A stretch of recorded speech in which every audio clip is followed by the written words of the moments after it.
Picture this. It's July 7th, 1944. We're in Normandy, just a few weeks after D-Day.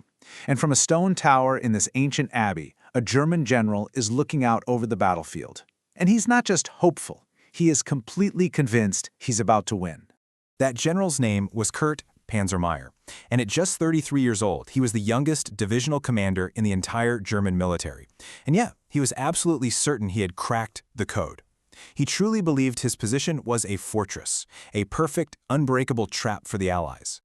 Which brings us to the big mystery we're going to unravel today. If this guy was so sure, so perfectly dug in, how did his elite division, one of the most feared units in the entire German army, get completely wiped off the map in just 24 hours? Well, the answer is not what you'd expect. To really get what happened, you first have to understand just how incredibly strong Meyer's position actually was.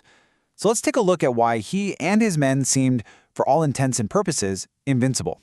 Meyer's confidence, it wasn't just arrogance. It was based on some pretty solid facts. First off, he'd set up his forces a full 15 miles inland. He and his officers were positive that put them way beyond the reach of any Allied naval guns. He also had 20,000 fanatical soldiers at his command. His tanks, the legendary Panthers and Tigers, they were just flat out better than anything the Allies had. And to top it all off, he was dug into the bocage, these ancient, dense hedgerows that basically turned Normandy into a natural fortress. So for the Allies, the problem was simple, and it was brutal. Their standard field guns were, well, they were useless against Meyer's dug-in panzers. The Allied shells would literally just bounce off that thick German armor. Meanwhile, the camouflaged Panthers could just sit there and pick off Allied tanks from 2 kilometers away. Meyer had essentially created the perfect kill zone.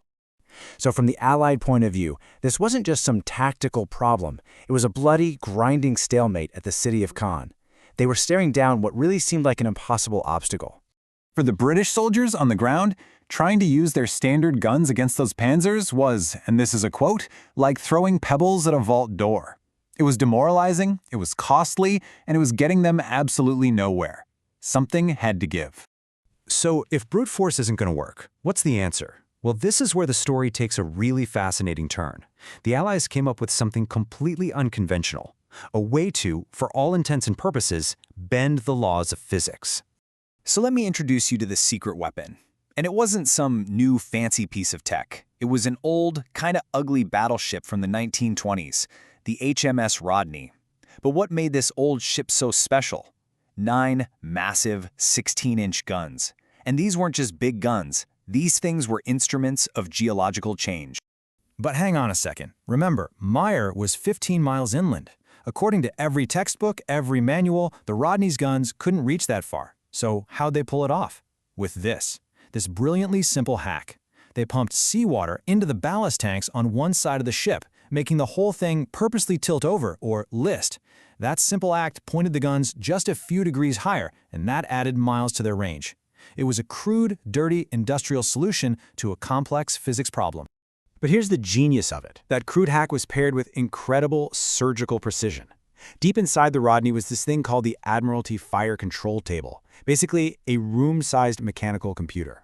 This amazing machine took the ship's new, weird tilt and calculated the perfect firing solution, factoring in everything from wind speed to the actual rotation of the Earth. It could drop a 1-ton shell onto a tennis court from 20 miles away. Insane.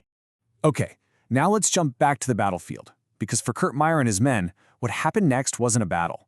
It was a silent, absolutely terrifying 60-second strike from an enemy they couldn't see and couldn't even begin to comprehend. Just try to wrap your head around this shell's journey. The guns fire from way over the horizon. The shells immediately go supersonic, which means they're moving faster than the sound of their own explosion. They soar up into the dead silence of the stratosphere, and for a full minute, for the German soldiers down below, everything is normal. They hear nothing. No warning whistle, no scream of an incoming round. And then, the shells start to fall, coming down at twice the speed of sound. The death that is coming for them is utterly, completely silent. And then, the world just ends. The ground doesn't shake. It actually ripples, like water. The force is so unbelievable that a 45-ton Panther tank, a monster of steel, is literally picked up off the ground and flipped onto its turret, like a kid's toy. The blast wave itself turns the very air into a weapon. In his command post, Meyer gets thrown against a wall. He runs to a window, and he's expecting to see Allied tanks swarming his position, but there's nothing.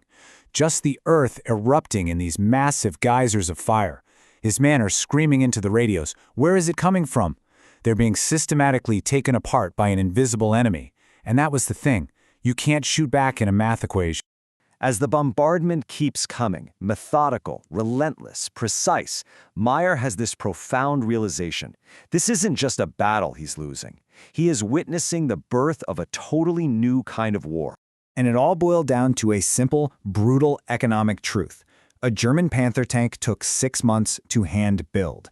It was a masterpiece of engineering. That Allied 16-inch shell that just destroyed it, it took about 6 hours to mass produce. Meyer realized in that moment that he was trading diamonds for stones, and that's a trade you can never, ever win. The numbers really tell the whole story. At its absolute peak, Germany could maybe make 200 Panther tanks in a month. In that same month, the US was churning out 4,000 Sherman tanks. The math was just impossible. Germany's obsession with quality was being buried under an absolute avalanche of Allied quantity. Years later, Meyer is in a prisoner of war camp, and he asks an American officer about that bombardment, the one that destroyed his division. The officer's reply was just chilling. He told him, "You were just coordinates on a map." His elite soldiers, his superior tanks, his own tactical genius, all of it was just reduced to a grid reference and a firing solution. What Meyer saw that day was the triumph of industrial firepower over battlefield heroics. It wasn't about the better soldier anymore or the bravest commander. It was about factories and math and logistics. And that leaves us with one last kind of haunting question. On July 8, 1944, did the era of the warrior finally come to an end?